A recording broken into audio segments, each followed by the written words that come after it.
I want to be the best, to leave my mark on the history of football. This is a blessing because I'm doing what I love the most.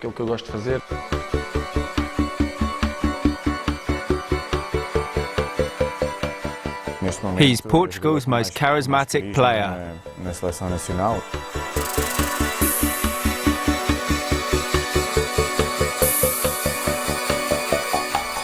But in terms of sheer ability and imagination, Cristiano is without doubt, he's looking the best now. Cristiano Ronaldo is United. He's skillful, he's the best player at United, best player in the world. What can I say? He is God.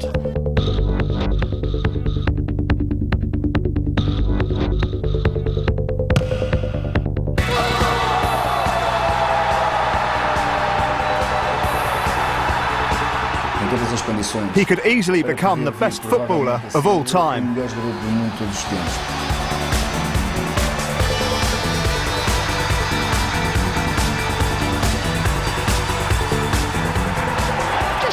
this. It's all about Cristiano Ronaldo. No one else matters. He's had an unbelievable season. For me, he's the best in the world.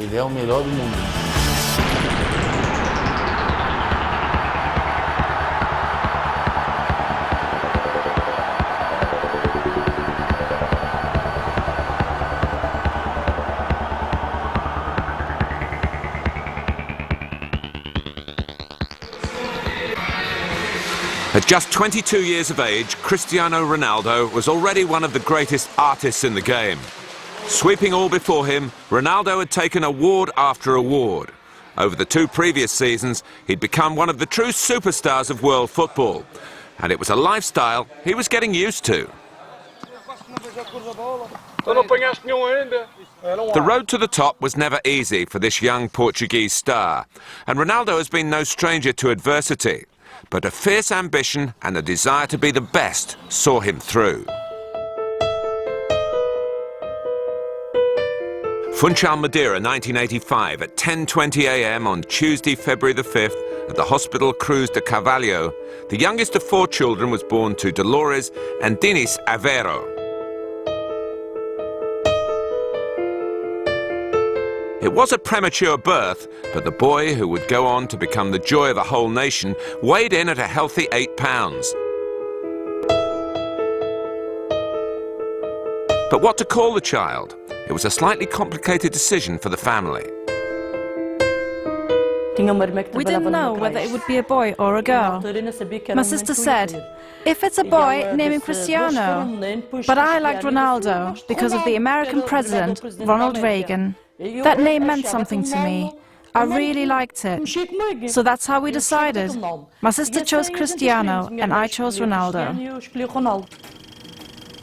Ronaldo's father was a director of a small local football club called Andorinha, and he asked the team's captain to be Ronaldo's godfather. Little did Fernão Sousa know that he would come to play an important role in Ronaldo's life, but he almost didn't make the christening.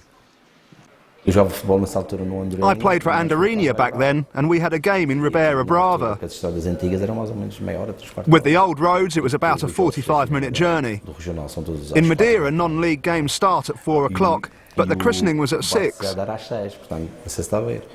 Denise always accompanied the team, so he and I arrived late for the christening at 6:30, almost 6:45. The priest was there waiting for us, the godfather and the father. The mother and godmother were pacing up and down outside the church. To calm the priest down, they told him the godfather would give him a big tip. The family lived in Quinta de Falcao, which was in the parish of Santo Antonio, one of Madeira's poorer areas. But despite their situation, they were a hard-working and close-knit family. The Aveiros taught the young Ronaldo what mattered most to them: loyalty and unity.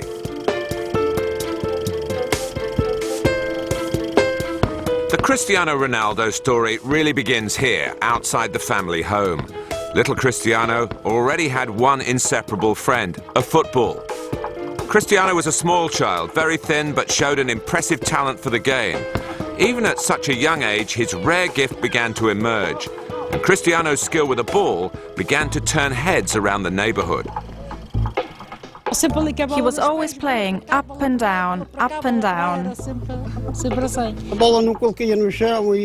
ball never touched the ground. It touched his head, knees, shoulders, but never the ground. He could spend half a day without dropping the ball. He used to run with weights on his feet. Why? So he could run faster. He was addicted to press-ups too. But most of all, he was modest. Everything he did was centred around the football. All he wanted was the ball. And he had a gift for playing and doing those things he does. We knew he had a gift for playing football, but we never knew he would reach the top. When he got home, I'd tell him to do his homework. But he used to say that he never had homework to do. I'd be making dinner, and he'd just grab a yogurt and some fruit, and he'd jump out the window and run off. He wouldn't come home until 9 o'clock at night. I was always playing football. It was what I loved to do with my friends. The street where we played was on a slope, with buses and cars going past. We would use rocks on the streets for goalposts. When the bus came, we took them away and then put them back again to keep playing. At the age of 6, Ronaldo took the first major step in his remarkable journey in football. He joined his first team, Clube de Futebol Andorinha.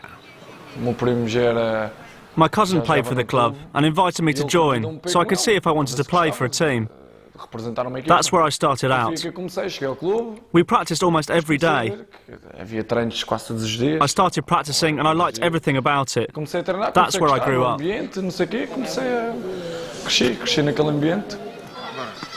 Ronaldo's mother had high hopes for her son.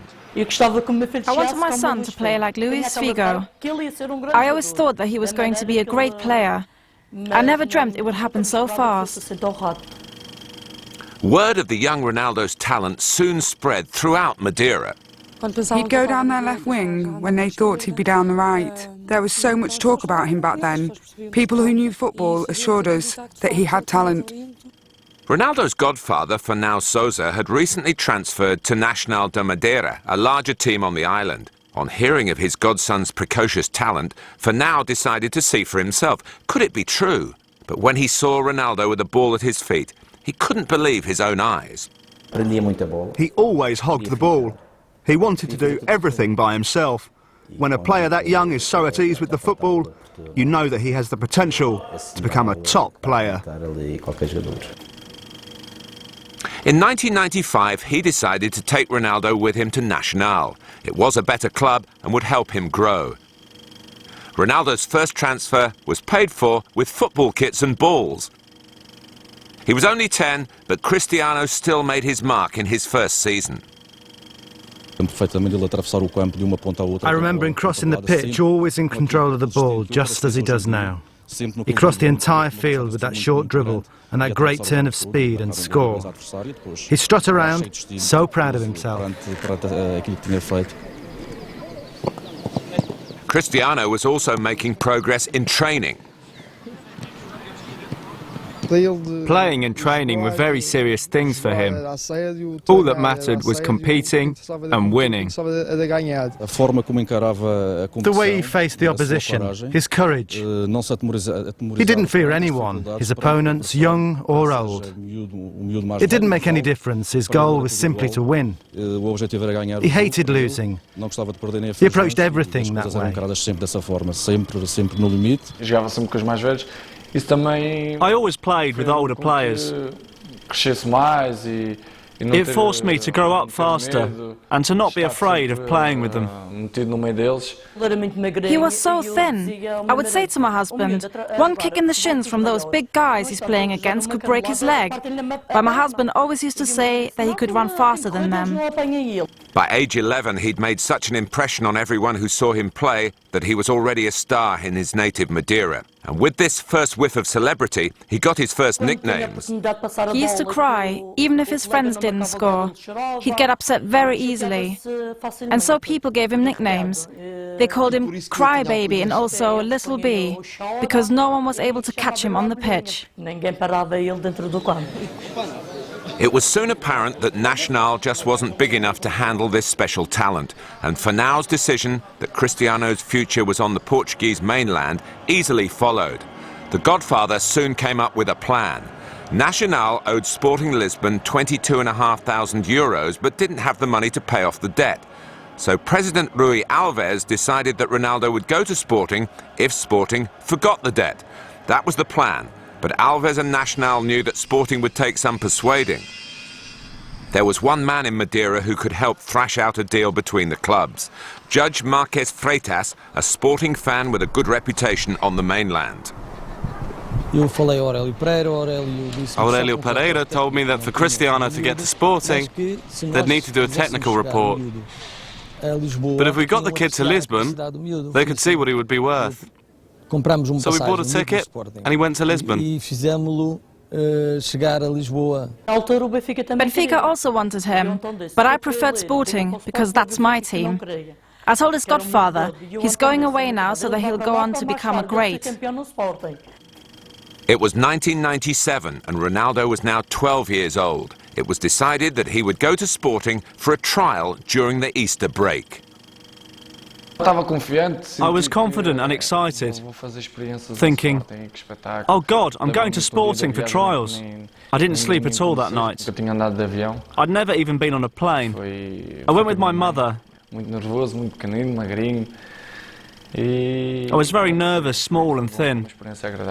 But it was a good experience. I knew I was going to make it and show I was a good player. And I knew I would get into the team straight away, right from the very first training sessions.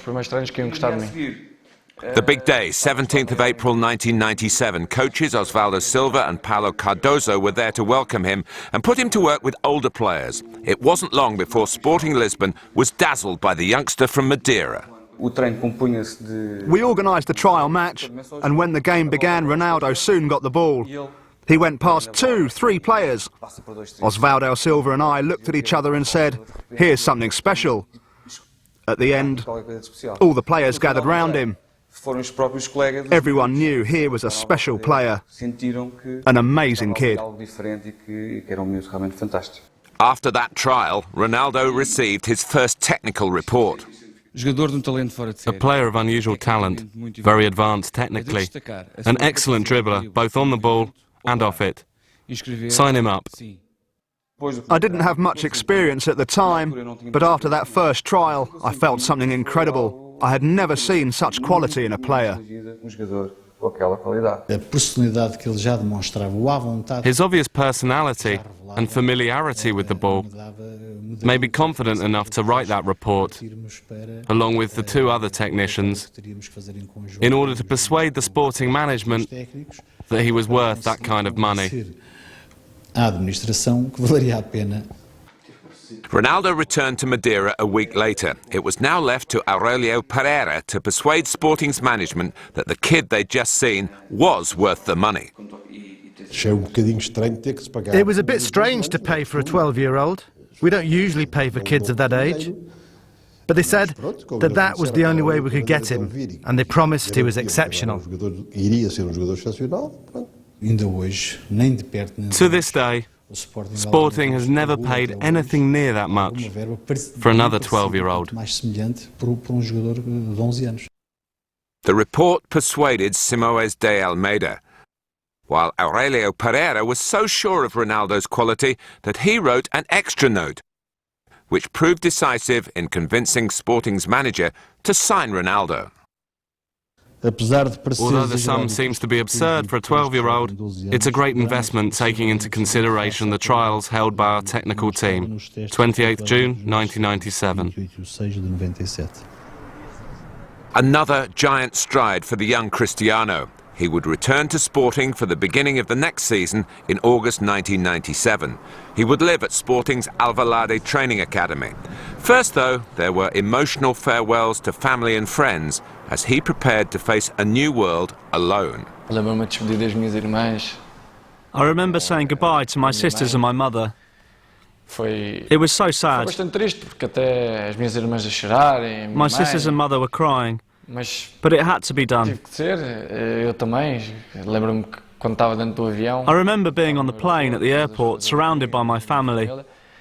And when the plane took off, tears ran down my face as I saw my brother and sisters and mother crying because of me. But that's life. It's only natural. I'd never been away from my family before. They didn't turn their backs on me, but having to live on my own, those were difficult times. It was a new beginning for the young Ronaldo. At only 12 years old, much of his childhood still lay ahead of him without his family at hand. Living with other players at the club's training academy, the inevitable homesickness set in.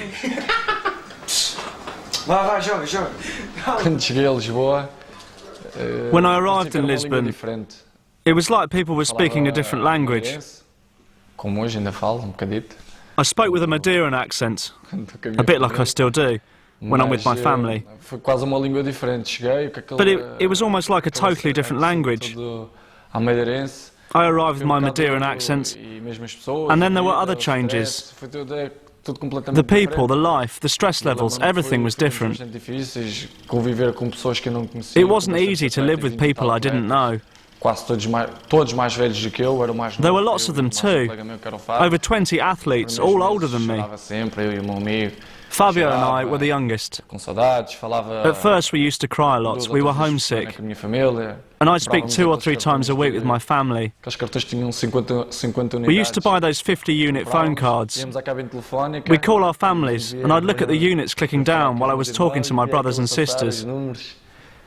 I remember it like it was yesterday. It was hard. I cried every day with my friends.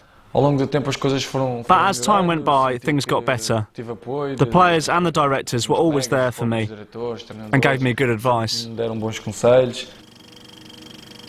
Outside football, Sporting provide their athletes with an education. Leonel Pontes, a coach also from Madeira, became Ronaldo's guardian. He was chosen to look after him both on the pitch and at school. He was a smart kid, but he didn't like to study. His dreams and ambitions were all about football. He liked football so much, the school was almost a hobby. When he did his schoolwork and homework, he was an average student, not a bad one. English was his worst subject at the time. Once I arrived on the mainland, everything changed, even football and friends. Not that it's necessarily right, but school becomes less important in a training centre. We think more about football instead. I wanted to finish and to complete my studies. That was always my intention. I found English very difficult. Sometimes I skipped classes. I didn't pay attention, or I cheated on tests. I never thought that I'd ever need to learn English. Lembraste muitas vezes agora? Lembrei-me. But when I speak with youngsters today, I always say to them, you may not like school, but try to go as far as you can.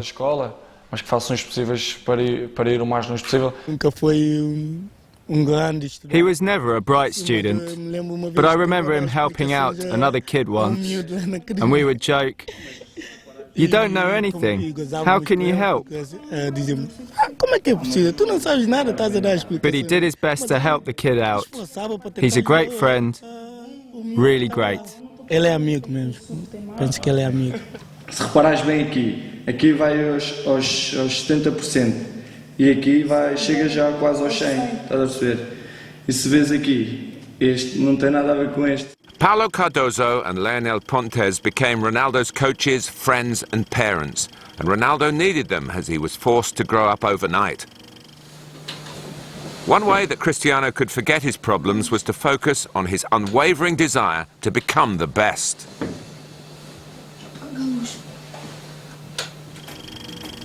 No ping-pong, no He wanted to be the best at everything, whether it was table tennis, pool, table football, 1 against 1, or even a simple race to see who was the quickest. That was an important characteristic of his.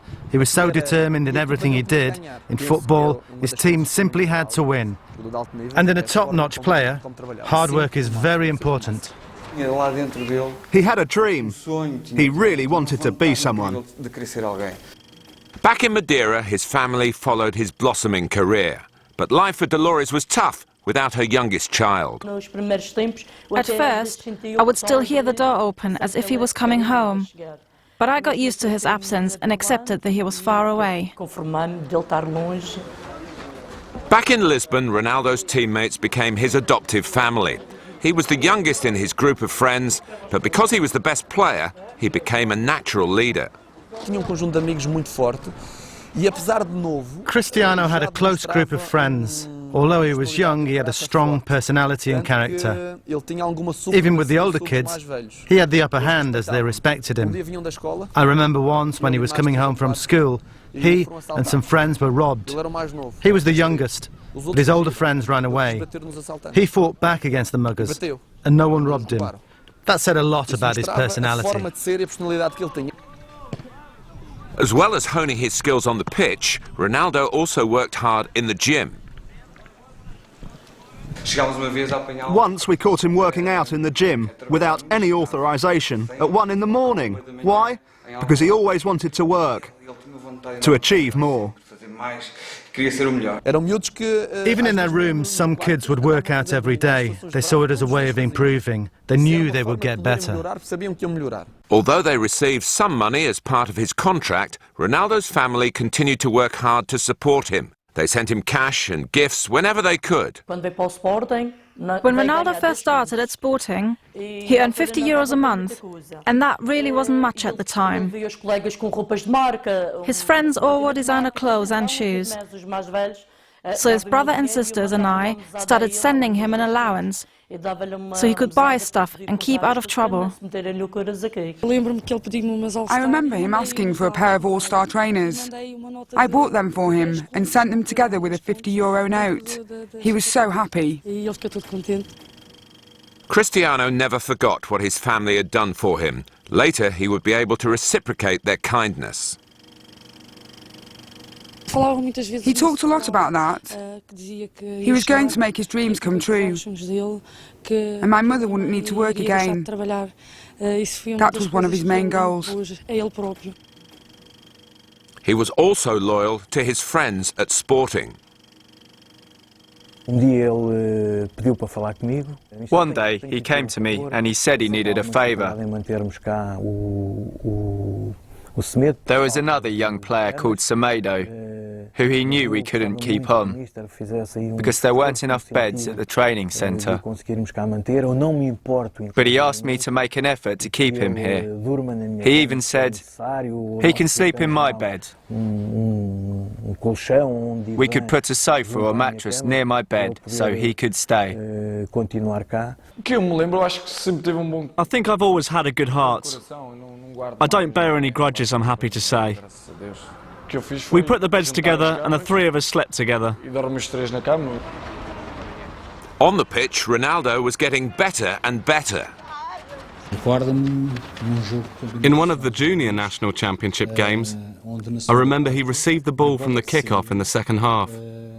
He saw that the goalkeeper was off his line and scored from inside his own half. Throughout his formative years, he was always the best player in any of the tournaments he played in. The teenage phenomenon even caught the eye of none less than Jose Mourinho, who was then the coach of União de Leiria. I remember the first time I saw him play.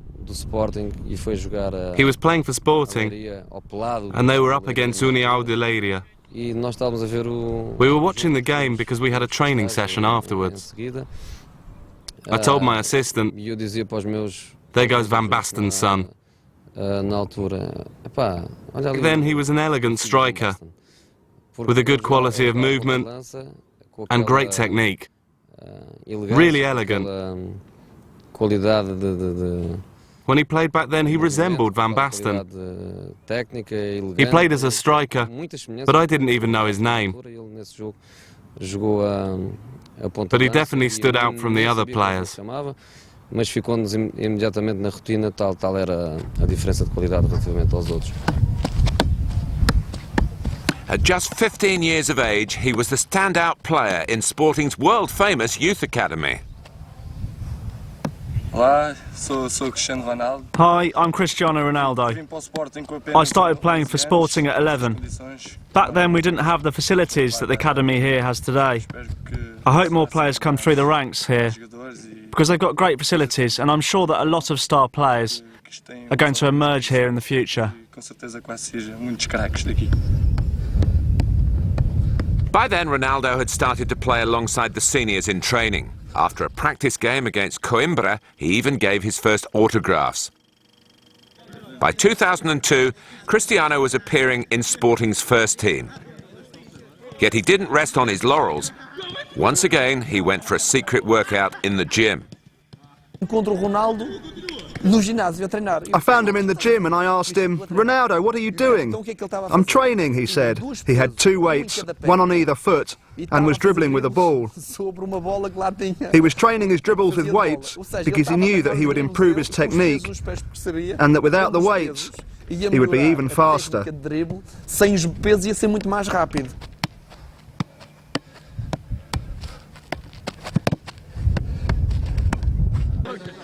That same year, he played his first European game against Inter in the preliminary stages of the Champions League. Yet, as he set off for Italy, Ronaldo's mind was obviously elsewhere. He had the Sporting suit, but no smart shoes. No shoes at all. So, because we wore the same size, he asked me to lend him a pair. I lent him the pair that I'd worn at my own wedding. He wore the Sporting suit and my shoes. On the return trip, Rui Jorge stole his shoes because he was the youngest in the squad, and he ended up coming back barefoot.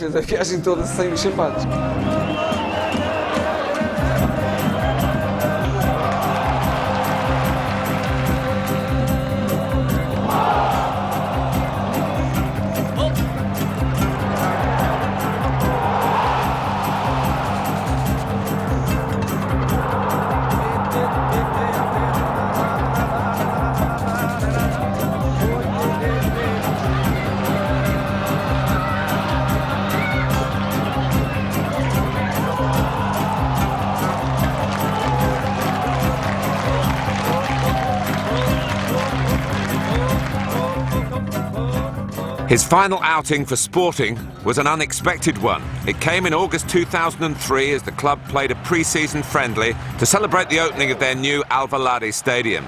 The opponents were none other than Manchester United, who well knew the qualities of Cristiano Ronaldo. The day before the game, Sporting and United had signed a preliminary agreement allowing him to go to England a year later. But Ronaldo changed all that with his performance against his future club. I remember being very nervous. I was speaking to my friend Semedo, and he said, "Tomorrow you're going to play against Manchester United. Knock them out. Play to your very best, and maybe they'll even sign you." I said, "No way." Nah.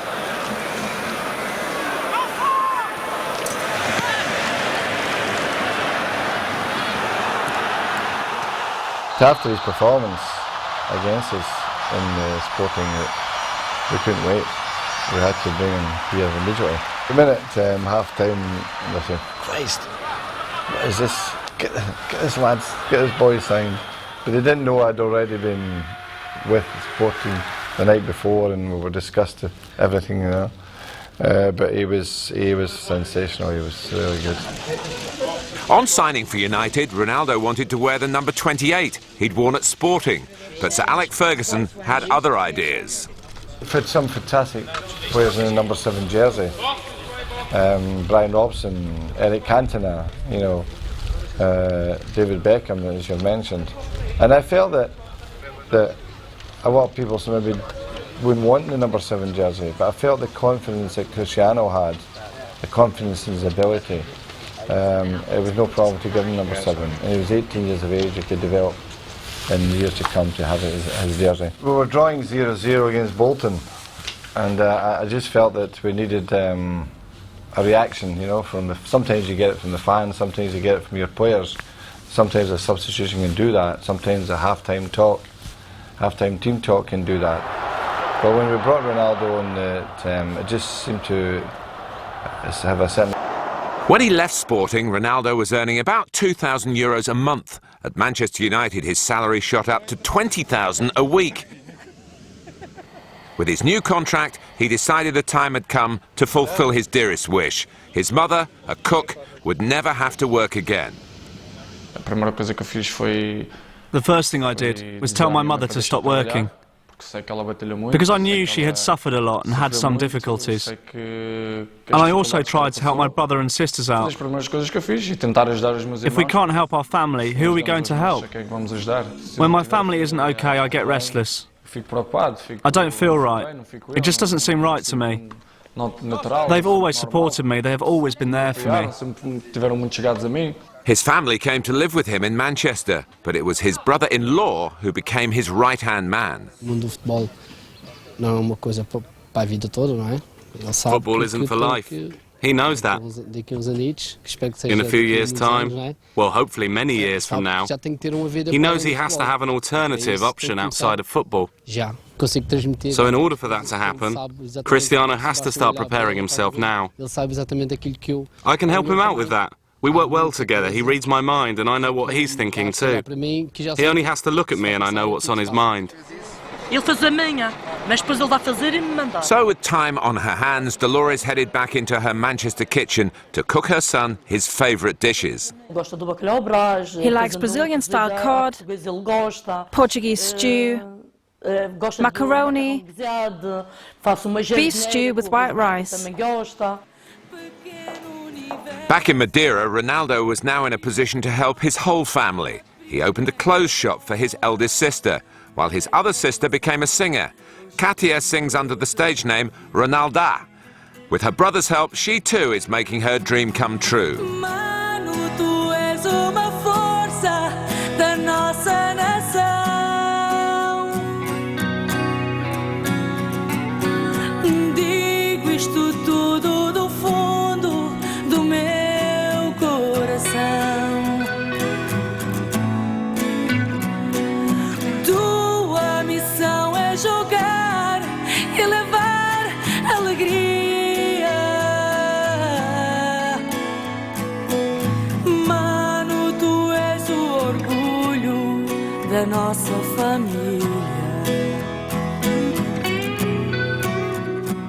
At Manchester United, Ronaldo's star was rising. An icon now in Portugal, it wasn't long before his advertising potential was recognised.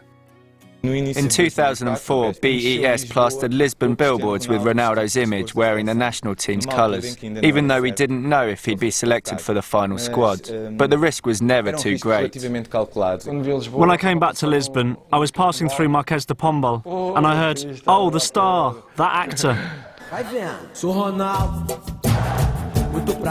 Euro 2004 was looming and Portugal had a new Brazilian manager, Luiz Felipe Scolari. He was well used to prodigies by the name of Ronaldo, so his hopes were already high for Cristiano. I knew Ronaldo from the Brazilian national team and Ronaldinho from there too. So I knew both those two football stars with the name Ronaldo. So I was hoping that Cristiano would also be as good, or that he had it in him to become as good one day. The highest stages in world football, becoming one of the players of the tournament. His impact catapulted Portugal into the final. Nothing was the same after Euro 2004 because the boy star had come of age.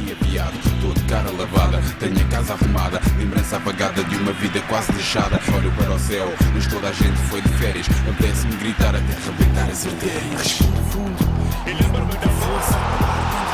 Espero que ela ouça. Respiro fundo, e lembro-me da força. Ar dentro do meu corpo, espero que ela ouça. Respiro fundo, e lembro-me da força.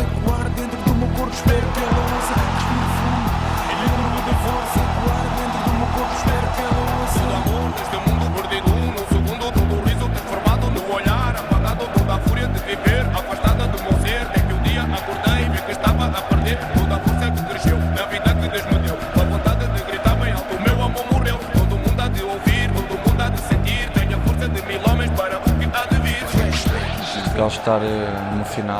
I was in the final in Portugal. After everything that happened, after all the hype surrounding our country and the fans, it was just wonderful to be part of it all. I'll never forget it. Moments like that, they stay with you.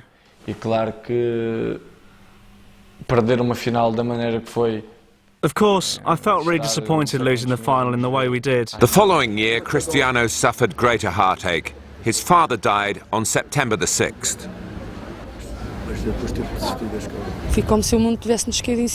It was like our world had fallen in on us. It's the same old story. When you have a tight-knit family, and when things go well, we think that we're indestructible, that bad things will only happen to others. Even though life was always hard for us, we always survived.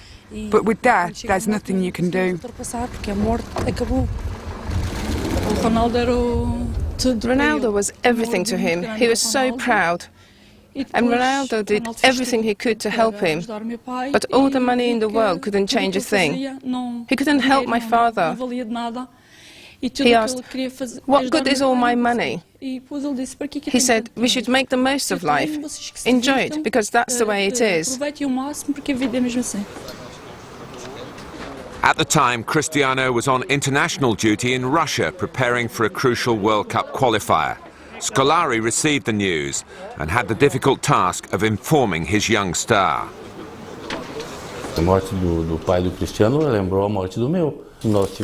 death of his father reminded me of the death of my own father. We talked for a while, and Ronaldo was able to calm down a little bit. He obviously wasn't at peace with what had happened, but he was more relaxed. We shared the same grief, and because we had that between us, we also shared the next moment. I asked him whether he wanted to play or not, and he decided to stay with us. These are the moments that football gives us. It's something wonderful. There are difficult times, followed by unforgettable moments, and they generally come from decisions like that. He knew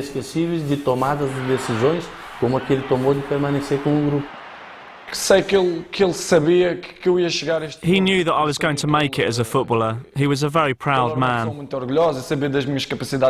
He knew better than anyone else what I was capable of. He knew he had a son who was always going to give the best example, who would show what he was worth. And that's what I'm trying to do.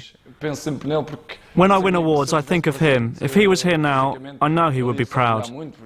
He would be boasting to his friends, as he was always quite proud about me. But I know he's still here in spirit.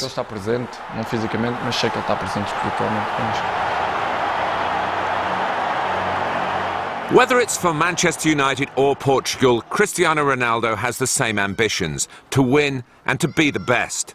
Even those who work alongside him are always amazed at his constant hunger to improve. He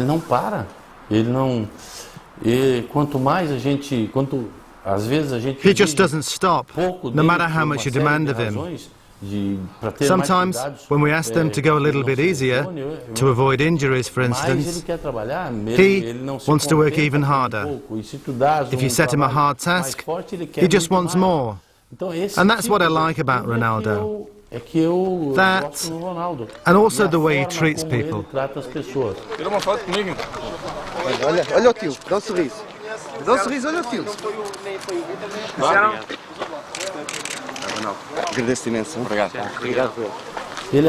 He's generous and kind, polite, and gets involved in everything he does. I've had some great players here over the years in my time. I've been here 20 years, and Brian Robson, Roy Keane. But in terms of sheer ability and imagination, Cristiano is without doubt, he's looking the best now. Every day he practices, every day he practices. So it's not an accident that how you see the improvement today as from when he arrived 3 years ago. It's not an accident, it's by his own design, his own desire and his own determination to be the best. In 2006, he played in his first World Cup finals. This time he went into the tournament as Portugal's star player.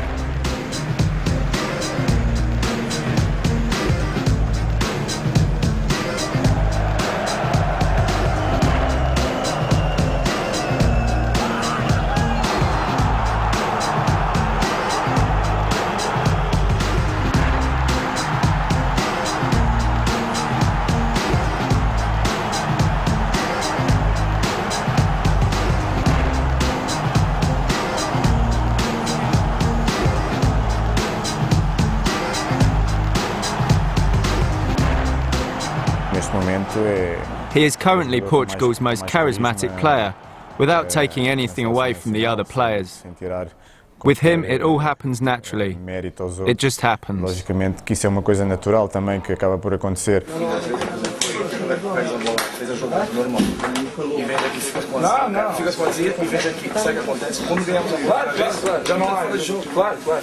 Before games, this is how Ronaldo discusses strategies and relieves tension. As ever, the ball is never far away.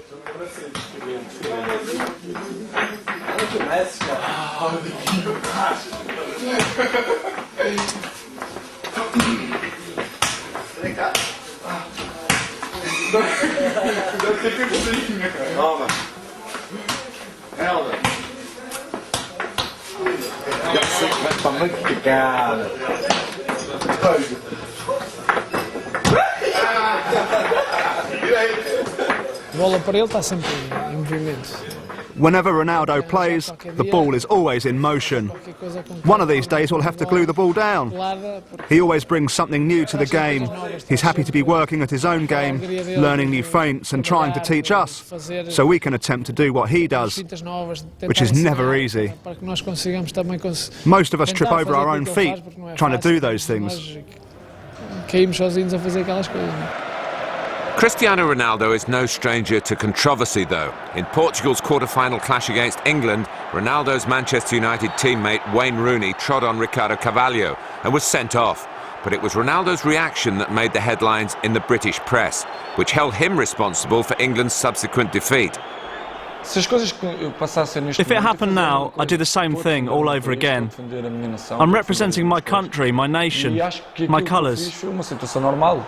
I think what I did was perfectly normal. Lots of people wanted me to be the scapegoat for something. Because maybe they expected more from England, I don't know. I don't want to speculate. But I'd do exactly the same thing now, because it was a normal thing to do. I remember after the game, Rooney came to me and said, "Keep it up. You guys have an excellent team, just keep going, you're doing well." I've always been really good friends with him. He sent me messages after the game, so I've never had any kind of problem with him. He's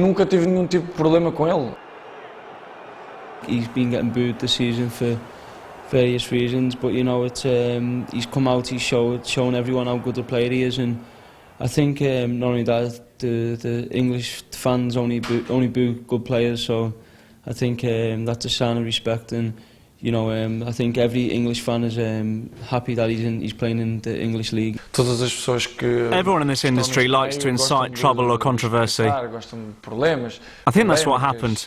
But my relationship with Wayne is very good. With a witch hunt in full cry back in England, Ronaldo had naturally mixed feelings about going back. Jorge Mendes and Sir Alex Ferguson persuaded him otherwise. Everything that's happened so far since the start of the season tells us a little more about who Cristiano is. He's a player with so much character, who's managed to overcome all that adversity. After the incident, I spoke to Wayne Rooney and I kept texting Cristiano, but I kept texting his old telephone number, so he never got all my texts. So he thought maybe I wasn't showing interest in Cristiano. And it was only when I spoke to David Gill, our chief executive, to get in touch with his agent to tell him to phone because he hadn't returned my calls. I then realised that we'd been texting the wrong number.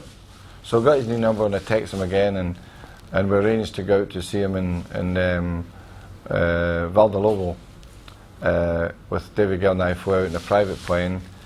And there were certain fears for Cristiano in terms of what was the reaction back home in England from the press, from visiting fans, from away fans.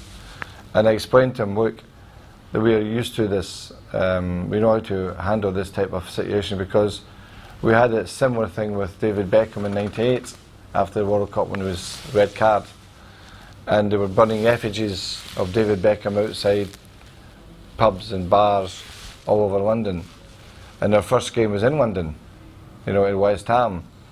And what I said to Cristiano is, English people, they seem to talk more than they actually do anything. I think they'll boo you. I think that there'll be some strong reaction in terms of noise from the crowd, but they won't do anything physically. They won't harm you physically. And he was a bit worried about that. We also, very importantly, we got him a new house in the country. It's very private, and all his family are there, which is very, very important to be happy in your house, which he is now. And then the first game away from home was at Charlton. And of course all the crowd booed. But just before half time, he got a ball, he beat a man and hit the bar with a fantastic shot, and everyone shut up. They shut up because they're terrified. They're afraid he's going to kill them. You understand? Yeah. So I said to him after the game, you've got the answer yourself. You can quieten him with your ability. Don't be, and he'll never be afraid to show his ability, because he's got great courage. I didn't expect that kind of reception. It's never a nice thing to be booed in every stadium. But on the other hand, some good can come of it. It makes you stronger psychologically. No amount of public abuse could deter the Ronaldo revolution that became the decisive factor in the 2006-07 season, in some style. It was Ronaldo's inspiration and his goals that propelled Manchester United to a Premier League title. He was the obvious choice for Player of the Year and Young Player of the Year awards, which spelt out that all his promise had come to fruition. The young Portuguese winger suddenly had the world at his feet, and he even won his bet with Ferguson that he would score 15 goals or more in the season.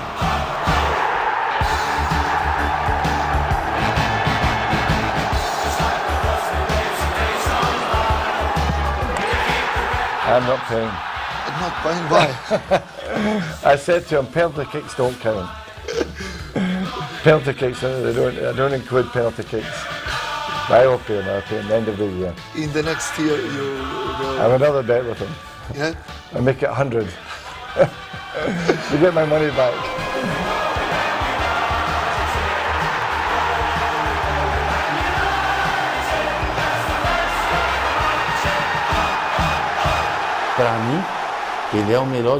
For me, he's the best in the world. As a person, as an athlete, as a member of the national squad, and as that young kid that I've watched grow up over the past 3 years. At this moment now, I think he's the best player in the world now. It's a joy to watch and joy to play with him. And I think at the minute he's undoubtedly the best player in the world. He deserves to be crowned world's best player, and I hope so for him. I'll be really pleased if he is for him.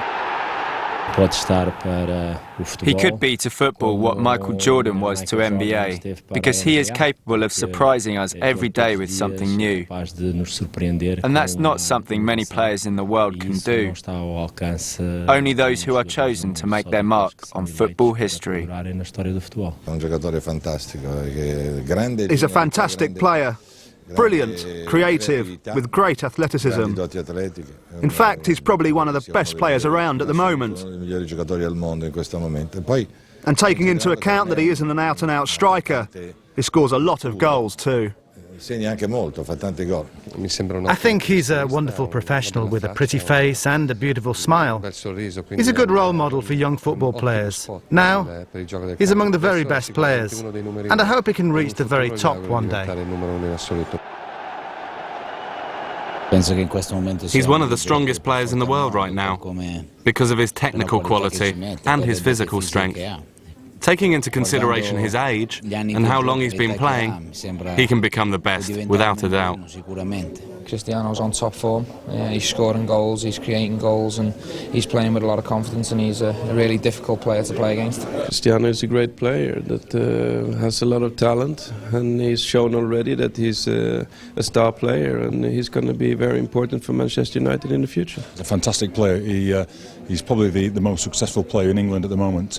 He brings so much skill to our game. It's an absolute honour to referee players of that skill and ability. It's fantastic for the spectators. It means that our stadiums are full because we have good players of this nature.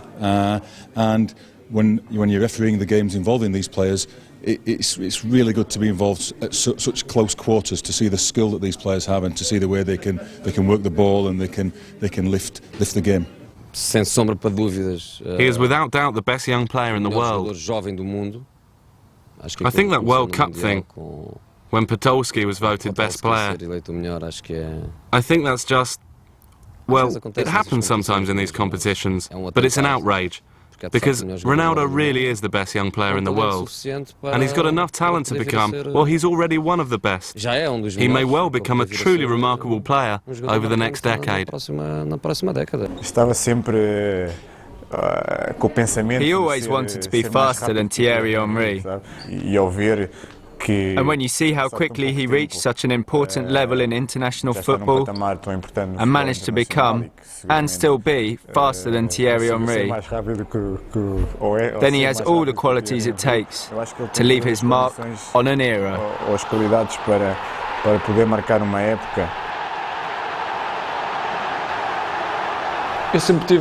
My ambition has always been to be the best. I've always said that I don't have a job, I have a blessing from God. Because this is what I love best. And if this is what I love best, then what I want most is to be the best. Do you dream of being the best in the world? I won't pretend that I don't want to be the best one day. I dream of it often. I want to leave my mark on football history. And I think if I keep things up, if I stay humble, and if I'm always willing to learn new things, then I think one day I could do it. Working between offices in Porto and Manchester, Jorge Mendes is the man who manages Ronaldo's career. He's more than just the player's advisor. He's like an extended family member. And he's certain of one thing: Cristiano Ronaldo is nailed on for the 2007 World Player of the Year award. Right now, Ronaldo has no equal. He's got all it takes to become the best player ever. At his age, with the success he has already achieved, he's unique. There's no one else in the world quite like him. In 2007, Cristiano Ronaldo moved out of the city of Manchester and into the suburbs. His house has everything anyone could need: an indoor pool, sauna, gym, tennis court, and even a small cinema. Welcome to the wonderful world of Cristiano Ronaldo.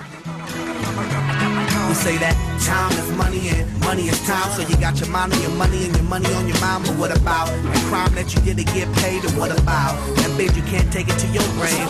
What about those shoes you're in today? They'll be no good on the bridges you burnt along the way. All that money that you got gon' be gone. Yeah, that gear that you rock gon' be gone. The house up on the hill gon' be gone. The gold purse on your grill gon' be gone. The ice on your wrist gon' be gone. That nice little miss gon' be gone. That whip that you roll gon' be gone. And what's worse is your soul already gone. Yeah. Bora! Bora! A bola não sai, já está a dizer fora. Pá, eu não tens de ter duas bolas, caralho. Mas ele tem mais. A vantagem vossa, pô. Ah, a vantagem foi a anterior, então. Não estava nada, estava igual a vantagem. Ah, pô, escala-te para aí. Falhaste agora. Falhei, depois falhei. Mas tu fez com o Ronaldo ao Mas não é, o cá está, não. A bola estava dentro da Manuel lá que não. Even a simple game of tennis gets the competitive streak going for Ronaldo. He genuinely hates losing. Who most often wins? I do. Really? He says he does. Only when he cheats. Otherwise I win. Is he any good? He's all right. Does anybody like losing? I don't think anyone likes losing, do they? I might get a little bit more upset than they do, but that's not my fault. It's in my blood. It runs in the family. But I don't usually get too upset playing tennis here, because most of the time I win, so it's no problem. Do they let you win, or do you deserve it? No, they don't let me win. I play a bit better than they do, that's all.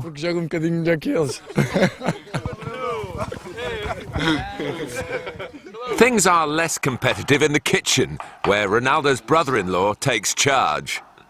When I'm not home, Cristiano tries to knock something up. So does Nuno. What does he know how to make? Who, Cristiano? He's good at making toast. No, he makes really good toasted sandwiches and milkshakes. They're excellent. We eat a little bit of everything. We try to cook everything. Lasagna, pasta, rice, anything. What does he like best? Well, he'll eat whatever's on his plate. He's got a big appetite. Isn't that right? A house filled with people we like makes things much easier. We feel good. We talk, we laugh, we joke around. It's much better than being alone.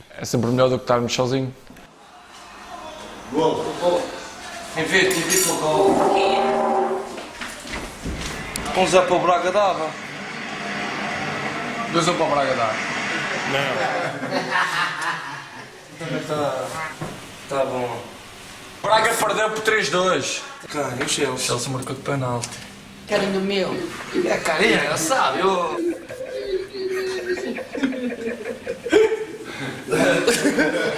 vai, mas o azeite.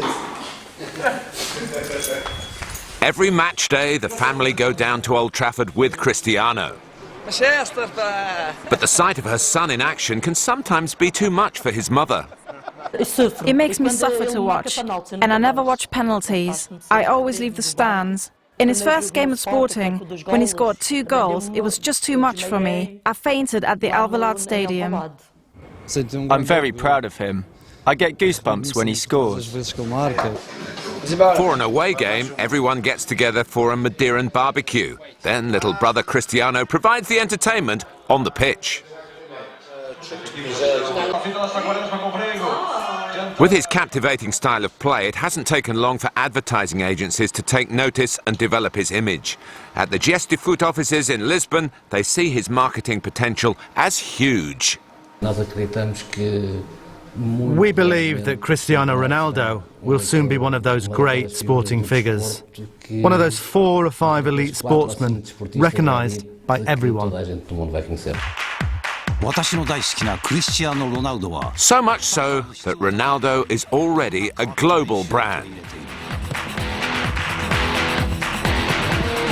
そこで私は経営者である。経営の質を高めるために何をしたらいいんだろう。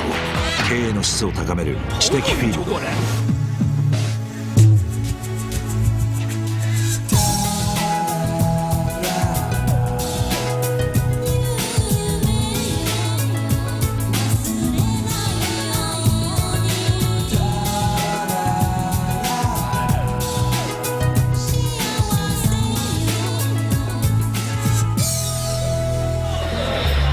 This is my story in Bali.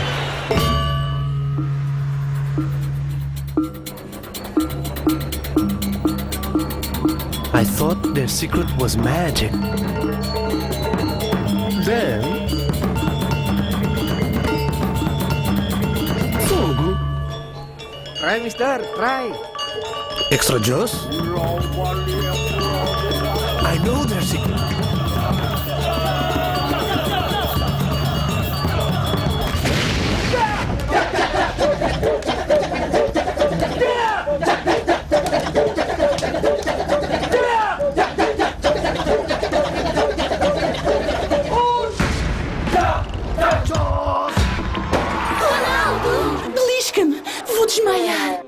Ronaldo's image can be associated with any successful product on the market.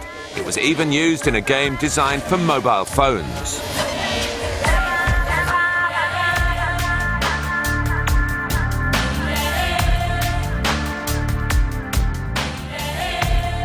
Young, good-looking and popular, he's also highly sought after by an array of international fashion magazines. The American issue of Vogue decided to give the world a glimpse of the young Portuguese winger's life off the pitch. But even on photo shoots, Ronaldo is rarely seen without a ball at his feet. His enthusiasm is infectious. Do you like seeing your photos? You think you look good? Yeah, I think I look even better. After football, advertising is one of the things that interests me the most.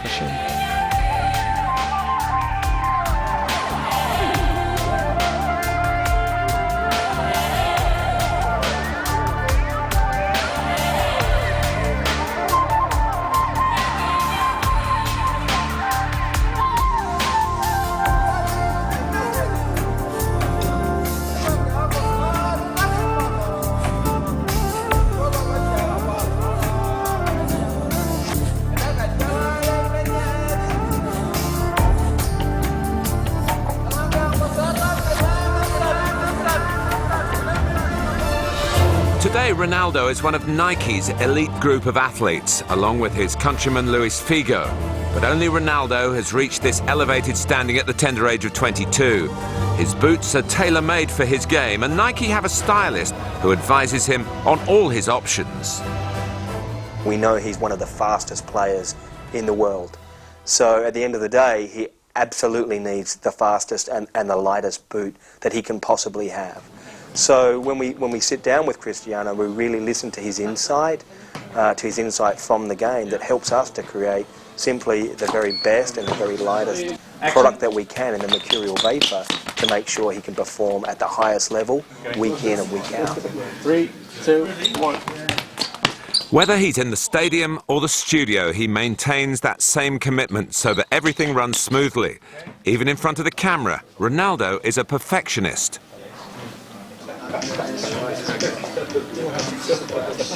Journalists all over the world have been won over too by his talent. For L'Équipe, Ronaldo is the #1 star among any foreign players. When we got the exclusive to interview him, he was our cover story, and it was a big event. Not just for the 3 million French people with Portuguese roots, and the Portuguese who live in France, but everyone in general was very excited to read about Ronaldo. He's a superstar. I think when he first came, people wondered if he was just a one-trick pony or a pony with lots of tricks. I think now they realise there's true potential there, and I think everyone, whether they be an Old Trafford fan or elsewhere, wants Ronaldo to remain a Manchester United player for an awful long time. He's a great player, one of the best. He's among, I don't know, the top 4 or 5 best players in the world. He's had a great season too. He always had the technical skill, but this year he became a clinical finisher as well and scored like never before. I think he's got better, and his performances in the National Championship and what happened at the World Cup helped make that happen. Ronaldo's football enchants Old Trafford week in, week out. He's a symbol of Manchester United's success and their current crop of star players. Fans come from miles around just to watch him play.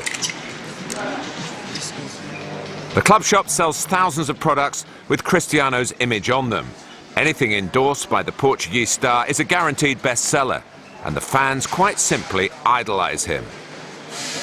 Quality player, quality, best in the Premiership, what can I say? Excellent. Superb. He's God. What can I say? He is God. Magnificent, he's just the best. He's going to be the best in the world. If he stays there anyway. So he's just, I don't know, the new George Best. Cristiano dos Santos Aveiro, a.k.a. Cristiano Ronaldo. And it's not just his skill with the football that captivates the crowd. I love Ronaldo, yes, he's a very good footballer. Very good looking, very sexy legs, and very talented. He's complete, he's a brilliant footballer, excellent looks, can't complain. He's a good footballer, fantastic footballer, and good looking as well. Okay. The way that he plays, and he's incredibly good looking. Naturally then, Cristiano likes to take care of his appearance, and those hours spent in front of the mirror have got him quite a reputation in the Old Trafford dressing room. ¿Qué apodo tiene para vosotros jugadores dentro del vestuario? A few years ago, some people called him Playboy. Others, the fashion kid. I think it's well known that when he signed, he got a mirror put by his dressing room so he can look at himself every minute. It's hard to walk through Manchester without seeing Ronaldo's image somewhere, but the player himself rarely goes out in the city. Whenever he does venture out, he wants to be just like any other young man of his age. If I wanted to go out this Friday, I couldn't, because I have to play on Saturday. We all have to prioritise what goes on in our life. In a footballer's case, we go out when we can. For example, if I have a game on Saturday and then I'm off on Sunday, I can go out, no problem. I can go for dinner or to a bar. I'm a fun person, so I like to dance, I like to sing and joke around. I like doing normal things.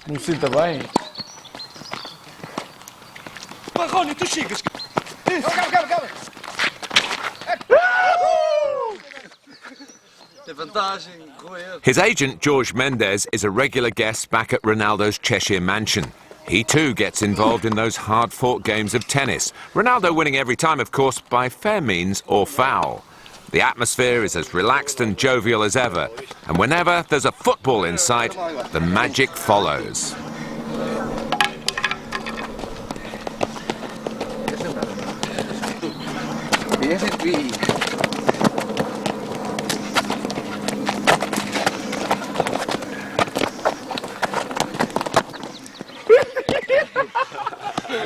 So how exactly did he do that?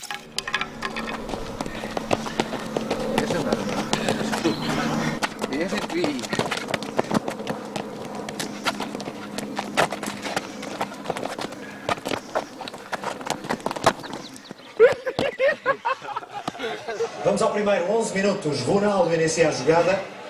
His friend, the young Portuguese midfielder Manuel Fernandes, is another regular house guest.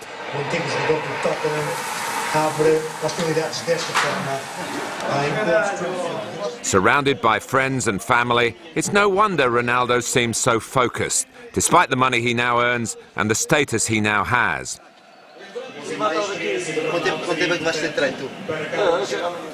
He spends his spare time enjoying the family barbecues, watching football, and of course getting involved in the regular kickabouts. And the fact that he's become one of the world's best paid players is only more reason to celebrate. For someone who fought so hard to become someone, he's now enjoying his rewards.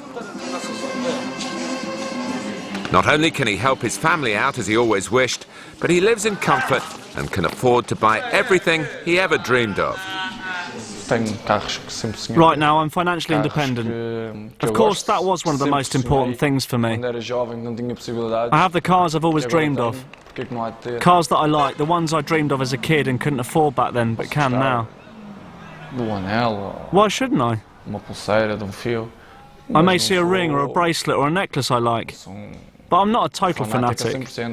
I can go 4 or 5 months without buying jewellery.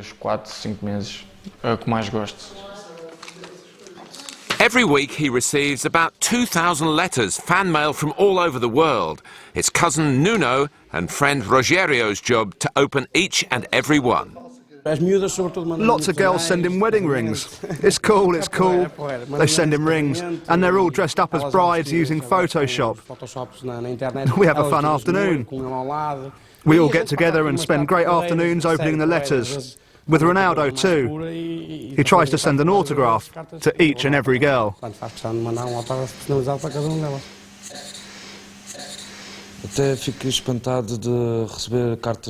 He's amazed when he receives letters from Jamaica, Thailand, Brazil. It's amazing. Ronaldo's success is a model for children all over the world. It's good to have dreams that you can believe will come true. And back where it all began at his first club, Andorinha, all the kids want to be the next Cristiano Ronaldo. I think they're all probably dreaming of achieving what Cristiano Ronaldo has achieved. Back where he grew up in Madeira, his old neighbours also dream of being like Ronaldo, whether it's copying his famous tricks or even his style. I'd like to be like him, have cars, be rich, everything. I'd like to be like him. Do you train hard? At Andorinha. Do you think you look like him? No, but I think I have his style. I saw Ronaldo wearing these earrings. I liked them. They were cool, so I had to get some too. Of course, 2 earrings, just like Ronaldo. His mother Dolores is already looking to the future. What's in store for her son? Just more and more success. He could be a great coach, like Mourinho. That's what I think. And a mother is never wrong about her children. Can you picture him as a father? Oh yes, he'll make a great father. And a proud one too. Back in one of the toughest neighbourhoods in Madeira, Quinta do Falcao, a young lad called Cristiano Ronaldo had a dream. Well, every kid has dreams, but how many of them move mountains to get what they want? An outrageous and God-given talent for the game of football was certainly the key. But it was ambition and determination that made Cristiano Ronaldo's dream come true.